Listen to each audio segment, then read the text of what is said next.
Je ne sais pas par où commencer. Je ne sais pas par où commencer. Mais d'une chose, je suis sûr et certain. Et tous ceux qui ont compris dans quoi nous sommes, le sont autant que moi.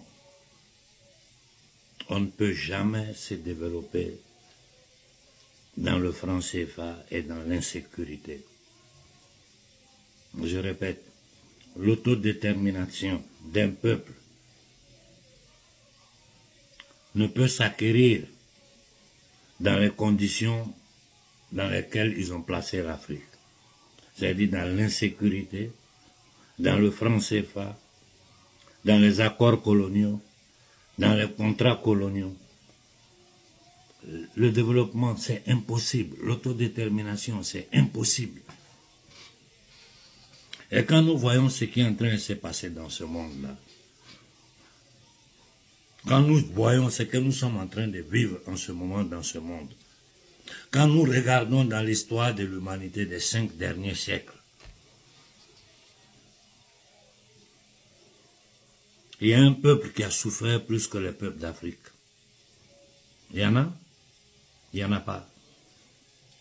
Il y a un peuple aujourd'hui qui souffre plus que l'homme noir sur cette planète-là. Il n'y en a pas. Il y a un peuple qui est plus humilié que nous sur cette planète. Il n'y en a pas. Et nous savons ce qui s'est passé au Niger, là. C'est-à-dire, ce n'est rien par rapport à ce qu'ils ont derrière la tête. Et nous savons que ces entités démoniaques sont prêtes à n'importe quoi pour arriver à leurs objectifs. Et quels sont leurs objectifs? C'est avoir le contrôle des richesses africaines, c'est avoir le contrôle de la natalité africaine, c'est détruire totalement le socle de la culture africaine pour nous imposer des trucs de woke, de LGBT, c'est-à-dire toutes les bêtises qui sont en train de tenter d'imposer aux peuples occidentaux. Aujourd'hui, je ne vais même pas m'en prendre aux nègres des salons. Parce que n'importe qui, on te place aujourd'hui à la tête d'un camp de concentration en Afrique, où tu te soumets, tu obéis, ce qui signifie maintenir ton peuple dans la misère, dans la pauvreté, ou bien il te déstabilise. En dehors de ça, dans le plan de redessinement, c'est-à-dire de recomposition du monde, la balkanisation de certains territoires africains est inévitable, est cruciale pour eux, comme le Mali, le Niger, le Soudan, la Somalie. Et nous voyons ce qu'ils sont en train de faire subir à nos frères au Mali, avec ces fous de Balbec, ces mercenaires qui se font appeler djihadistes. Nous savons qui finance ces mercenaires. Nous savons tous que derrière ça, c'est la CIA, l'MI6, la DGSE française, le Mossad. Et nous voyons ce de quoi ils sont capables. On n'est pas dans l'histoire, on est dans le présent. On les voit déporter des chefs d'État. On les voit se préparer pour attaquer des nations qui leur ont rien fait autre que désobéir, refuser de se soumettre à leur paradigme diabolique. On voit le chaos qu'ils sèment partout.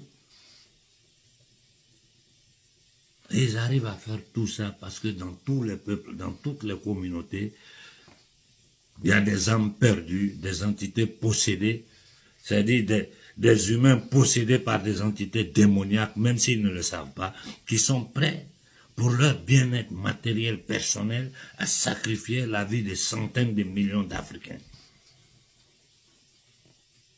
Ceux qui ont refusé de faire ça, là, nous ne pouvons qu'aujourd'hui, à titre posthume, leur rendre honneur, parce qu'ils ont tous été éliminés. Ils ont tous été éliminés. Celui qui a échappé, c'est Gbagbo Laurent. Nous-mêmes, lisons le monde dans sa réalité. Et les politiciens africains, sincèrement, souvent je suis dur avec eux, mais quand je me mets à leur place, je me dis, mais est-ce que je suis sûr qu'à leur place, moi, j'aurais eu le courage de faire ce que je demande aux autres de faire? Parce que c'est pas facile. À partir du moment où tu t'opposes à Iblis, là, Ils sont prêts à te détruire, toi, ta famille, ton village. Regardez ce qu'ils sont en train de commettre en Mondovision. De l'autre côté là-bas, je ne veux même pas citer les noms parce que tout ça, ça fait bloquer les vidéos. Ils les tuent vis-à-vis et puis ils disent qu'ils vont faire plan de paix. Dans plan de paix, là, ils disent qu'ils vont aller construire une rivière touristique de luxe. Non, mais ça dit, tu regardes ce qu'ils sont en train de dire, ce qu'ils sont en train de faire. Mais on est dans la pure barbarie. Mais tout ça, ça fonctionne parce que ils arrivent à manipuler l'opinion publique mondiale avec les médias qui sont tous de leur propriété. Tous les grands journaux, médias, télévision appartiennent à ces gens-là, à travers leurs multinationales, à travers leurs banques. Tout leur appartient, tout est sous leur contrôle. Donc, avec le tam-tam médiatique, avec le mensonge, la manipulation, piloté par des gens qu'on appelle journalistes qui ne sont rien d'autre que des misérables, des indignes, qui ne font que mentir au peuple pour soutenir un pouvoir satanique qui maltraite leur propre peuple. On a vu une image ici en Italie hier, je crois à Torino, si je me rappelle bien, où des jeunes se sont mis à frapper un policier. C'est ce qu'ils veulent, créer la tension à travers les services secrets, et puis militariser le pays pour empêcher aux gens de parler, pour empêcher la contre-information, les dissidents de s'exprimer. Nous vivons dans un régime de terreur en ce moment. Mais une chose est claire, une chose est sûre, la seule chose certaine, c'est que le vrai pouvoir appartient au peuple. Quand les peuples se mettent sur pied, là, tout pouvoir, quelle que soit sa violence, tombe. L'histoire le démontre. Et nous, les derniers événements en Afrique nous ont démontré ça. Donc, mon idée de lancer des manifestations, moi, comme je dis, j'ai discuté de ces 2 derniers jours avec des frères. Je m'excuse auprès de ceux à qui j'ai pas pu répondre au téléphone. Il y a tellement de messages, donc ayez un peu de patience, je les lis petit à petit. Comme je disais, moi j'écoute tout le monde. Beaucoup de frères m'ont dit non, on peut lancer des grandes manifestations sans aller devant leurs ambassades. Si les grandes places des grandes capitales d'Afrique. Lancer des manifestations, faire un festival, c'est-à-dire, c'est comme un festival d'autodétermination. Un festival pour dénoncer les crimes contre les peuples africains, contre l'humanité en général. Où nous allons exposer, des orateurs vont monter sur le podium, nous allons exposer le problème du franc CFA aux yeux du monde entier. Nous allons parler de l'insécurité dans le Sahel, des conflits en Afrique, sachant bien qui est derrière ça, expliquant, il faut qu'il y ait différents orateurs, plusieurs jours. Ça dit, il faut réfléchir. Tout ça, ce sont des idées que je suis en train de donner. Ce sont des idées qui vont nous servir à pouvoir bouger en masse et faire entendre notre voix. Vous croyez que si l'Afrique se met en mouvement aujourd'hui, le franc CFA demain tombe. Ça continue d'exister parce que nous sommes assis, nous regardons.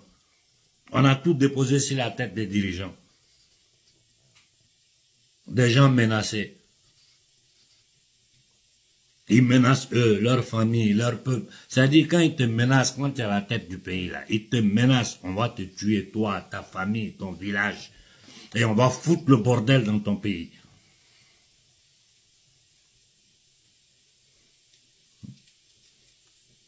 Il faut que nous lançons. Moi, je dis, comme je vous ai dit, j'écoute tout le monde. Et je ne détiens pas la vérité. Je lance des idées et je veux qu'ensemble nous y réfléchissons. Nous devons lancer des grandes manifestations, surtout dans les 3 pays de l'AES, c'est des places que nous allons choisir, où il y aura des orateurs, qui va durer 2-3 jours. On peut financer ça nous-mêmes. On peut financer, il suffit seulement qu'il y ait un accord, une coordination entre nous. On décide, telle personne s'occupe de ça, telle personne s'occupe de ça. Dans une coordination, sans violence.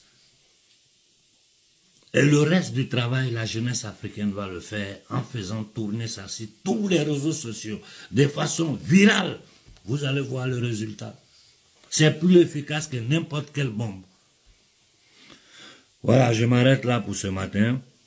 J'ai dit au jeune frère qui m'a fait prendre la parole ce matin, il n'y a pas de possibilité d'autodétermination dans l'insécurité dans le franc CFA. Il n'y a pas de possibilité de développement dans l'insécurité dans le franc CFA. Voilà les priorités. Et tout le reste suit. Bon dimanche à tout le monde et merci pour l'écoute.